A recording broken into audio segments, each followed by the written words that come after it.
जय श्री कृष्णा। राधे राधे दोस्तों, आज मैं आप लोगों को लड्डू गोपाल की एक ऐसी अद्भुत हृदय को स्पर्श करने वाली बिल्कुल सत्य लीला कथा सुनाऊंगी, जिसे सुनकर आप सभी बाल गोपाल के प्रेम में भाव विभोर हो उठोगे।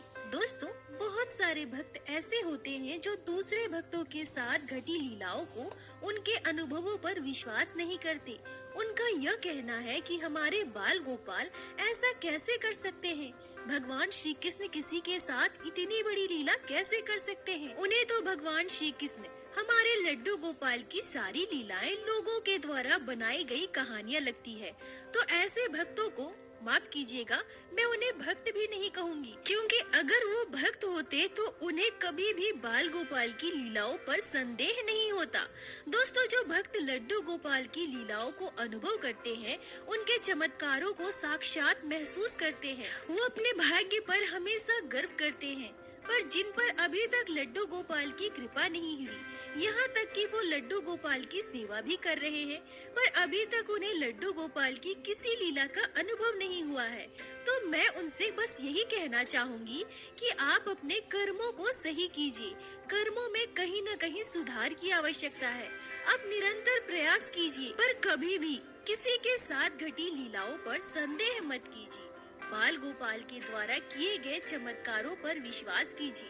हमारे भगवान श्री कृष्ण सर्वेश्वर है, वो कुछ भी कर सकते हैं, और अपनी भक्ति को अटूट करने के लिए भगवान श्री कृष्ण की कृपा लड्डू गोपाल की लीलाओं को श्रवण कीजिए। कृष्ण कृपा और कृष्ण लीला जितनी सुनी जाए उतनी कम है, पर फिर भी जिन्हें हमारे भगवान श्री कृष्ण लड्डू गोपाल की लीलाओं पर संदेह है, जिन्हें यह सब बस एक कहानी लगती है, उन्हें बस मैं यही कहना चाहूँगी कि हमें क्या, ये पूरी तरह आपका भाव है, लेकिन फिर भी मैं कहूँगी भगवान श्री कृष्ण के प्रेम में गोते लगाते रहिए, हमारे लड्डू गोपाल से प्रेम करते रहिए। एक न एक दिन आपको भी भक्ति में तैरना आ ही जाएगा।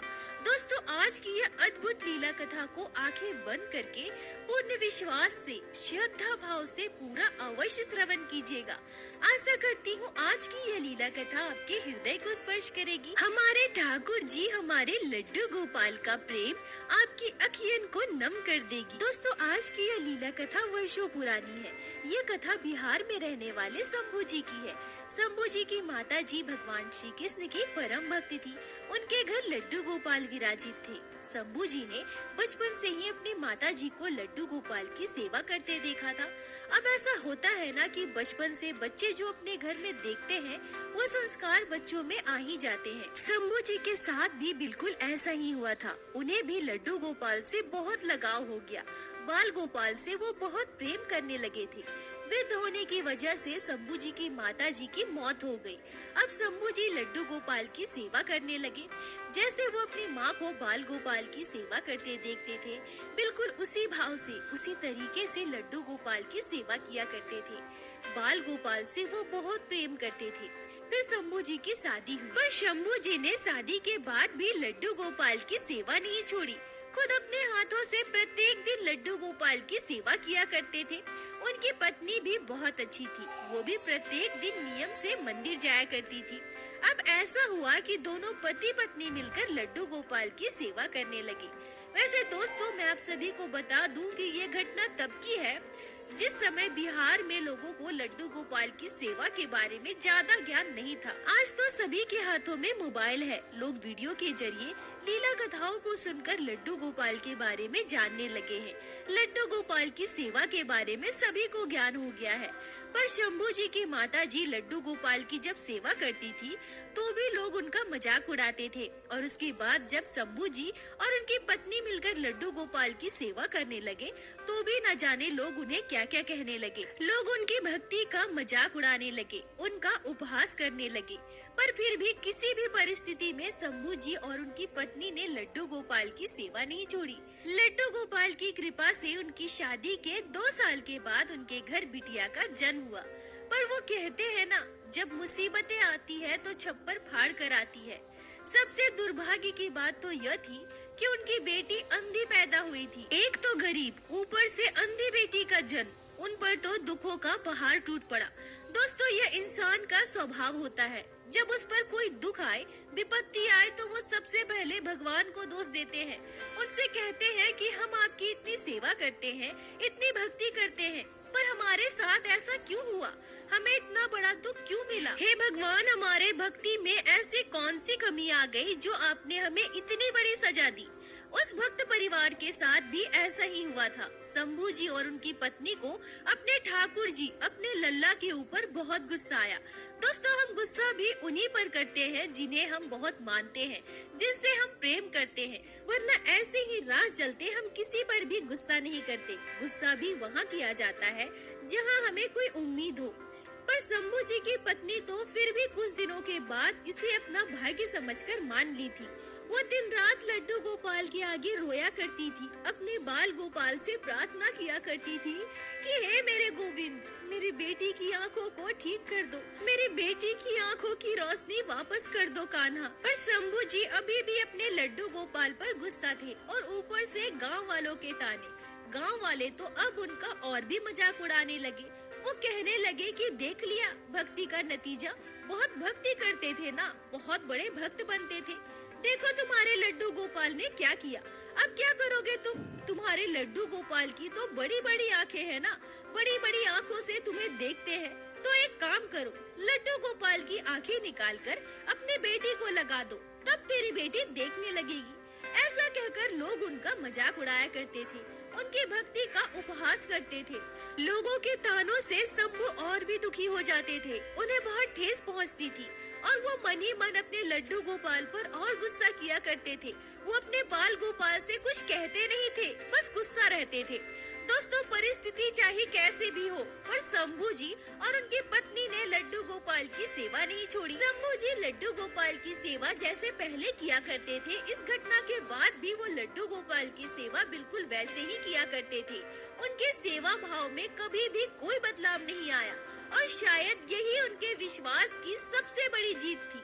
यही उनकी असली परीक्षा थी, किसी भी परिस्थिति में भगवान पर विश्वास बनाए रखना, लड्डू गोपाल का साथ न छोड़ना। अब दोस्तों, शंभू जी के पिताजी जब जिंदा थे तब उन्होंने कुछ कर्ज लिया था। शंभू जी मजदूरी का काम करते थे, जिस वजह से वो उस कर्ज को चुका नहीं पाते थे। धीरे धीरे शंभू जी के जो भी थोड़े बहुत खेत जमीन थे वो भी उनसे छिन गए। अब उनका घर भी उनसे छिन गया। परिस्थिति ऐसी हुई कि भूखे मरने की स्थिति उत्पन्न हो गई। शंभू जी की पत्नी ने कहा कि चलो हम दिल्ली चलते हैं, वहाँ जाकर हम मजदूरी का काम करेंगे और वही अपनी बिटिया का पालन पोषण भी करेंगे। अब ऐसी स्थिति में भी उनके गांव वाले उनका मजाक उड़ाने लगे। अंधी बेटी और लड्डू गोपाल की सेवा की वजह से उन्हें बहुत ताने देने लगे, उनकी गरीबी का मजाक उड़ाने लगे। शंभू जी और उनकी पत्नी को लोगों की बातों से बहुत आहत होता था। उनके पास कोई सामान तो बचा नहीं था। जो भी थोड़े बहुत कपड़े थे उन्होंने एक पोटली में बांधी, अपने लड्डू गोपाल को एक टोकरी में रख लिया और अपनी अंधी बेटी के साथ शंभू जी और उनकी पत्नी निकल पड़ी। वो स्टेशन पहुँचे। स्टेशन तो वो लोग पहुँच गए और उन्होंने दिल्ली जाने की योजना बनाई थी, पर उनके पास टिकट खरीदने के भी पैसे नहीं थे। वो बिना टिकट लिए ही लोगों से पूछ पाछ कर ट्रेन में बैठ गए। 15 घंटे के सफर के बाद वो पहुँच गए मथुरा स्टेशन। दोस्तों, भगवान की लीला देखिए, उन्हें जाना दिल्ली था पर वो पहुंच गए मथुरा। अब कैसे पहुंचे यह उन्हें भी नहीं पता। इतने घंटों के सफर में उन्होंने कुछ खाया भी नहीं था। उनके पास जो भी थोड़ा खाना था उन्होंने लड्डू गोपाल को भोग लगाया और अपनी बेटी को खिलाया था। पर अब जब वो मथुरा स्टेशन पहुँचे तो शंभू जी की पत्नी ने उनसे कहा कि यहीं उतर जाते हैं, यहाँ बहुत सारे मंदिर है, चलो कुछ खा लेते हैं, उसके बाद हम दिल्ली की ट्रेन में बैठ जाएंगे। शंभू जी भी अपनी पत्नी के कहे अनुसार मथुरा में उतर गए। स्टेशन पर उतरते ही शंभू जी ने देखा कि एक व्यक्ति कूली को ढूंढ रहा है। अब दोस्तों, शंभू जी तो मेहनती बहुत थे, खेतों में काम किया करते थे।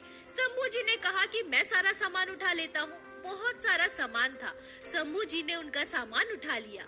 उसके बदले उन्हें 70 रुपए मिले, जो उस समय उनके लिए बहुत ज्यादा थे। अब दोनों पति पत्नी अपनी अंधी बेटी और लड्डू गोपाल को लेकर कुछ खाने के लिए दुकान ढूंढने लगे और वहाँ उन्हें एक चाय की दुकान मिली। अब ठाकुर जी का सहयोग देखिए दोस्तों, लड्डू गोपाल की लीला देखिए। वो चाय वाला भी बिहार का निकला। दोनों एक दूसरे से आपस में बातें करने लगे, दोनों एक दूसरे से अपना सुख दुख बांटने लगे। अब वो चाय वाला शंभू जी से कहता है कि तुम यहाँ से वृंदावन चले जाओ, वहाँ रिक्शा चला लेना, अच्छी कमाई हो जाएगी। शंभू जी कहते हैं कि वृंदावन जाने की क्या आवश्यकता है, मैं यहाँ मथुरा में भी तो रिक्शा चला सकता हूँ ना। चाय वाला बोलता है कि नहीं नहीं, वृंदावन में मेरी जान पहचान वाले हैं, मैं उन्हें कह दूंगा तो तुम्हें रिक्शा मिल जाएगा, वरना यहाँ तो कोई बिना जांच पड़ताल के तुम्हें रिक्शा देगा भी नहीं। अब शंभू जी भी सोचने लगे कि इसके अलावा और कोई चारा तो है नहीं। वो चाय वाला आगे से उनकी इतनी मदद कर रहा था, ये तो साक्षात हमारे लड्डू गोपाल की ही कृपा थी। वो कहते हैं ना दोस्तों, जब हम कोई मुसीबत में होते हैं, जब हम पर कोई भारी संकट आता है, तो हमारे ठाकुर जी, हमारे लड्डू गोपाल किसी न किसी को हमारी सहायता के लिए अवश्य भेजते हैं। शंभू जी के साथ भी ऐसा ही हुआ था। उस चाय वाले ने शंभू जी की इतनी मदद की, उन्हें रिक्शा दिलवाया और साथ ही साथ वृंदावन में ही उन्हें एक किराए पर छोटा सा मकान भी दिलवा दिया। अब शंभू जी वहाँ वृंदावन में दिन रात मेहनत करते, बड़े ही ईमानदारी से रिक्शा चलाया करते थे। वो कभी भी किसी को लूटने की, सवारी से ज्यादा पैसे लेने की कोशिश नहीं करते थे। किसी भी सवारी से ज्यादा पैसे वो मांगते ही नहीं थे। दोस्तों, हम सभी जब कोई तीर्थ स्थान में जाते हैं और वहाँ कोई त्योहार हो, तो आपने यह देखा होगा कि सभी चीजों के दाम बढ़ जाते हैं। रिक्शे वाले, ऑटो वाले अपना किराया लगभग दुगना कर देते हैं, पर शंभू जी ऐसा बिल्कुल नहीं करते थे। अगर शंभू जी के रिक्शे में किसी का भी कोई सामान छूट जाए, तो शंभू जी उस व्यक्ति को ढूंढने की कोशिश करते थे और उस व्यक्ति को ढूंढकर उनका सामान वापस करते थे। मतलब इतनी ईमानदारी से वो अपना जीवन यापन करते थे। साथ ही साथ लड्डू गोपाल की सेवा भी बड़ी श्रद्धा भाव से दोनों पति पत्नी अब भी किया करते थे। अब जहाँ पर शंभू जी अपने परिवार के साथ रहा करते थे, वहाँ से थोड़ी ही दूर पर राधा रमन जी का मंदिर था। अब शाम को जब शंभू जी घर वापस आते थे, तो वो हमेशा राधा रमन जी के मंदिर का ही सवारी ढूंढते थे, ताकि उन्हें थोड़ी सुविधा हो जाए। सुबह सुबह शुरुआत में राधा रमन जी के मंदिर की सवारी ही लिया करते थे। अब दोस्तों, सुबह शाम शंभू जी के रिक्शे में राधा रमन जी के मंदिर के लिए सवारी जरूर होता था। तो अब जो उस रिक्शे में बैठते थे, वो राधा रमन जी के भक्त होते थे और राधा रमन जी की ही बातें किया करते थे। आज राधा रमन जी कितने अच्छे लग रहे थे, कितने सुंदर लग रहे थे। उन्होंने जो पोशाक पहनी थी वो कितना सुंदर था, राधा रमन जी पर पूरी तरह से जच रहा था। कोई राधा रमन जी के चमत्कारों की बात करता, तो कोई उनकी लीलाओं की बात करता। कोई कहता कि 12 शालिग्राम जी से कैसे हमारे राधा रमन जी का विग्रह प्रकट हो गया। ये सारी बातें राधा रमन जी के भक्त रिक्शे में बैठे बैठे किया करते थे। शंभू जी रिक्शा चलाते थे और पीछे बैठे सवारियों से ऐसी न जाने कितनी बातें सुना करते थे। अब धीरे धीरे शंभू जी के मन में राधा रमन जी के लिए एक अलग ही लगाव महसूस होने लगा। दोस्तों, ऐसा होता है ना कि जब हम किसी के बारे में बहुत ज्यादा सुनते हैं, उसके बारे में जानने लगते हैं, तो हमारे अंदर भी इच्छा होती है कि हम एक बार जाएं, उनके दर्शन करें, उन्हें देखें कि वो कैसे दिखते हैं। दोस्तों, शंभू जी प्रत्येक दिन राधा रमन जी की सवारी लेकर तो जाते थे। प्रत्येक दिन उसी रास्ते से आना जाना था, वहीं से गुजरते थे, पर कभी वो राधा रमन जी के दर्शन नहीं किए थे, मंदिर के अंदर प्रवेश नहीं किए थे। अब अन्य भक्तों से जब वो राधा रमन जी की लीलाओं के बारे में, उनके चमत्कारों के बारे में सुनने लगे थे, तो उनके अंदर भी ये इच्छा आ गई थी कि एक बार मंदिर के अंदर जाकर राधा रमन जी के दर्शन करूं। शायद राधा रमन जी मेरे दुखों को, दर्द को दूर कर दे, मेरी बेटी की आंखें ठीक कर दे। पर वो कहते हैं ना दोस्तों, जब तक भगवान हमें ना बुलाए, उनकी कृपा ना हो, हम उनकी चौखट पर नहीं जा सकते हैं, हम उनके दर्शन नहीं कर सकते हैं। शायद राधा रमन जी की कृपा अब तक शंभू जी पर नहीं हुई थी। वो संयोग ही नहीं बन पा रहा था कि शंभू जी मंदिर के अंदर जाकर राधा रमन जी के दर्शन करें। अब वो अपने घर विराजित लड्डू गोपाल को राधा रमन जी का स्वरूप मानकर उनसे प्रत्येक दिन प्रार्थना करने लगे। हे राधा माधव, हे राधा माधव, हे मेरे लड्डू गोपाल, आप तो सभी के दुख दर्द दूर करते हो ना। मेरी बारी कब आएगी, कब आप मुझ पर कृपा करोगे, मेरी बेटी की आंखें कब ठीक करोगे ठाकुर जी। अब दोस्तों, शंभू जी के जीवन में किसी चीज की कमी नहीं थी, उनके पास जो भी था वो उसी में संतुष्ट थे। अब ऐसे भी वो अच्छे कमाने लगे थे, पत्नी भी अच्छी थी, भगवान की भक्ति किया करती थी। बस जीवन में एक ही चीज की कमी थी, उनकी बेटी की आंखों की रोशनी नहीं थी। अब दोस्तों, हुआ यूं कि एक बार ऐसा संयोग बना, ठाकुर जी की कृपा हुई कि शंभू जी राधा रमन जी के मंदिर के अंदर चले गए। उस समय राधा रमन जी की शयन आरती चल रही थी। वो जाकर एक कोने में खड़े हो गए। ऐसा दृश्य पहली बार उन्होंने देखा था। वो पूरी तरह से भाव विभोर हो चुके थे। अब राधा रमन जी की कृपा ऐसी हुई कि शंभू जी का यह नियम बन गया कि वो प्रत्येक दिन राधा रमन जी की शयन आरती में जरूर शामिल होते थे। पर दोस्तों, ठाकुर जी की लीला देखिए, उन्होंने कभी भी राधा रमन जी से अपनी बेटी के लिए कुछ भी नहीं मांगा। उनके आगे अपनी बेटी की आंखों के लिए प्रार्थना तक नहीं की, क्योंकि जब भी वो राधा रमन जी के मंदिर में प्रवेश करते थे, उन्हें किसी चीज की सुध-बुध नहीं होती थी और राधा रमन जी में पूरी तरह से खो जाते थे। ठाकुर जी से कुछ मांगना है, कुछ पाना है, जीवन की कोई इच्छा है, ऐसा भाव उनके मन में आता ही नहीं था। शंभू जी प्रत्येक दिन यह सोचकर जाते थे कि आज राधा माधव जी से अपने मन की बात जरूर कहूंगा, अपनी बेटी की आंखों के लिए प्रार्थना जरूर करूंगा। पर जैसे ही वो मंदिर में प्रवेश करते थे, आरती चलती थी, वो पूरी तरह राधा रमन जी में खो जाते थे। वो बिल्कुल डूब जाते थे। आरती के बाद जब मंदिर के पट बंद हो जाते थे, तो उन्हें याद आता था, अरे आज भी कहना रह गया। अरे कोई बात नहीं, कल मैं पक्का कहूँगा। और ऐसे ही दिन बीत रहे थे। पर दोस्तों, हमारे कन्हैया बड़े ही छलिया है। वो अपने भक्तों को ऐसे ही नहीं छोड़ते। अब एक दिन हुआ यूं कि शंभू जी मंदिर से वापस आ रहे थे। तभी उन्होंने देखा कि गोस्वामी जी मंदिर से बाहर निकल रहे हैं। शंभू जी गोस्वामी जी के पास गए और उनसे पूछा, प्रभु, अगर आपको घर जाना हो तो कहिए, मैं आपको घर छोड़ दूं। गोस्वामी जी कहते हैं कि कितना लोगे? शंभू जी बोले कि बस राधा रमन जी दे दो, मुझे और कुछ भी नहीं चाहिए। यह कहकर शंभू जी हंसने लगे। शंभू जी की बात सुनकर गोस्वामी जी भी मुस्कुरा दिए। अब गोस्वामी जी शंभू जी के रिक्शे में बैठ गए। रास्ते में गोस्वामी जी शंभू जी से कहते हैं कि मैं तुम्हें रोज मंदिर में देखता हूँ, नियम से प्रत्येक दिन आते हो क्या? शंभू जी मुस्कुराते हुए कहते हैं कि बस राधा रमन जी की कृपा है, वो मुझ जैसे दीन को प्रत्येक दिन अपने दर्शन दे ही देते हैं। अब ऐसे ही गोस्वामी जी और शंभू जी रास्ते भर ढेरों बातें करते रहे। बातों बातों में गोस्वामी जी शंभू जी से फिर से पूछते हैं, अच्छा बताओ, तुम कुछ ठाकुर जी से मांगना चाहते हो क्या? क्या तुम्हारी कोई इच्छा है? तब शंभू जी कहते हैं कि मैं ठाकुर जी से क्या मांगू, ठाकुर जी को तो सब पता है, वो अपने आप मुझे सब कुछ दे देते हैं। बस मेरी एक बेटी है, वो जन्मजात अंधी है, ठाकुर जी उसकी आंखों की रोशनी दे दे, बस मुझे और कुछ नहीं चाहिए। ऐसे ही बातों बातों में गोस्वामी जी का घर आ गया। शंभू जी ने गोस्वामी जी को उनके घर छोड़ा, मालिक को रिक्शा वापस कर अपने घर आ गए। अब घर जाकर शंभू जी क्या देखते हैं कि उनके घर के बाहर बहुत भीड़ लगी है। अब यह दृश्य देखकर शंभू जी पूरी तरह से डर गए, कहीं उनके घर कोई अनहोनी तो नहीं हो गई। वो दौड़ते भागते घर के अंदर गए और अंदर घर पर जाकर उन्होंने जो दृश्य देखा, उसे देखकर वो बिल्कुल दंग रह गए। वो जाकर देखते हैं कि उनकी बेटी दौड़ रही है, भाग रही है, उनकी पत्नी बैठकर रो रही है। अरे ये कैसे? उनकी बेटी तो जन्मजात अंधी है ना, पर वो देख पा रही है। ये दृश्य देखकर शंभू जी को अपनी आंखों पर यकीन नहीं हो रहा था। वो खुशी से चिल्लाने लगे, दौड़ने भागने लगे।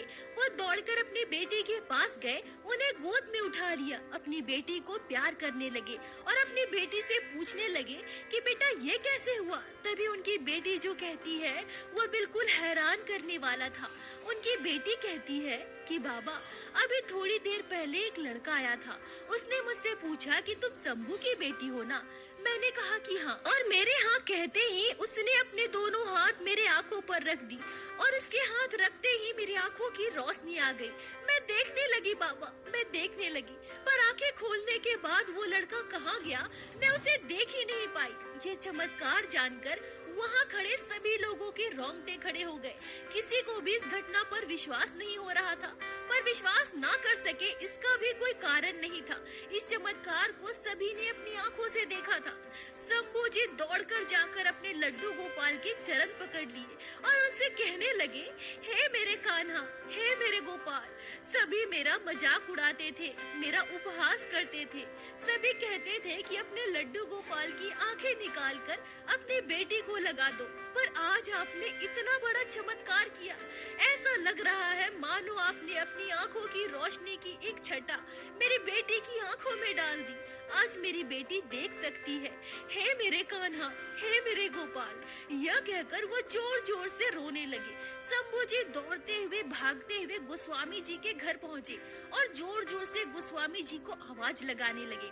गोस्वामी जी अपने घर से बाहर आए और पूछने लगे कि क्या काम है। तब शंभू जी रोते हुए कहते हैं, गोस्वामी जी, राधा रमन जी ने मेरी सुन ली, मेरे बेटे की आंखों की रोशनी वापस आ गई। यह सुनकर गोस्वामी जी को बड़ा ही आश्चर्य होता है। गोस्वामी जी कहते हैं कि भाई तू कौन है और ये सब मुझे क्यों बता रहा है। गोस्वामी जी की बात सुनकर शंभू जी हैरान हो गए और वो कहते हैं, गोस्वामी जी, मैं शंभू रिक्शा वाला अभी आपको घर छोड़ा था ना, और आपने कहा था ना कि मेरी प्रार्थना राधा रमन जी तक पहुंचाओगे। और देखो ना गोस्वामी जी, इतनी जल्दी राधा रमन जी ने मेरी प्रार्थना सुन भी ली, मेरे बेटे की आंखों की रोशनी वापस आ गई। तभी गोस्वामी जी बड़े ही आश्चर्य से शंभू की ओर देखने लगते हैं। गोस्वामी जी कहते हैं कि भाई मैंने तो तुम्हें आज पहली बार देखा है, वैसे मैं 2 दिनों से बीमार हूँ, 2 दिनों से मैं राधा रमन जी के दर्शन के लिए भी नहीं जा पाए। अब यह बात सुनते ही शंभू जी की आस्था भक्ति अपने घर विराजित लड्डू गोपाल और राधा रमन जी पर कई गुना बढ़ गई। उनके प्रेम की सीमा ना रही। वो भाव विभोर होकर राधा रमन जी की प्रेम में रोने लगे और रोते हुए उन्होंने गोस्वामी जी को पूरी बात बताई। उस दिन गोस्वामी जी के रूप में कोई और नहीं, स्वयं साक्षात राधा रमन जी शंभू जी की रिक्शा में सवार थे। नहीं तो दोस्तों आप ही सोचिए, अगर गोस्वामी जी बीमार थे तो गोस्वामी जी के रूप में वो कौन था जो शंभू जी के रिक्शा में बैठा था। अब गोस्वामी जी भी राधा रमन जी के प्रेम में बलिहारी जा रहे थे। दोस्तों इस घटना के बाद शंभू जी का जीवन पूरी तरह से बदल गया।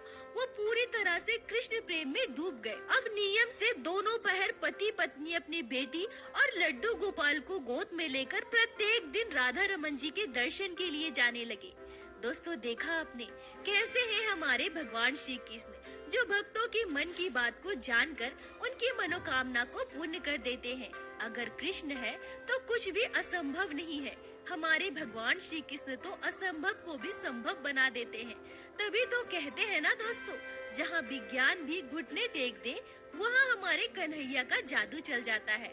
दोस्तों ऐसे चमत्कार के लिए हमारी श्रद्धा भक्ति, हमारा विश्वास हमारे लड्डू गोपाल पर अटूट होना चाहिए। शंभू जी और उनकी पत्नी की तरह, चाहे उनके जीवन में कितने भी दुख आए, उनके साथ कितना भी अनिष्ट हुआ, पर उन्होंने अपने लड्डू गोपाल की सेवा नहीं छोड़ी, अपने बाल गोपाल पर विश्वास कम होने नहीं दिया। मैं ठाकुर जी से हाथ जोड़कर बस यही प्रार्थना करूंगी कि हे मेरे ठाकुर जी, मेरे लड्डू गोपाल, ऐसे ही कृपा दृष्टि अपने सभी भक्तों पर बनाए रखे, सभी भक्तों के दुखों को हर लो मेरे लाला। दोस्तों आज की यह लीला कथा हृदय को स्पर्श कर गई। प्रत्येक दिन की भांति आज फिर से मैं आप सभी से हाथ जोड़कर बस यही निवेदन करूंगी कि ठाकुर जी की भक्ति कीजिए, लड्डू गोपाल की सेवा कीजिए, नाम जाप कीजिए और अपने लड्डू गोपाल पर विश्वास बनाए रखिए।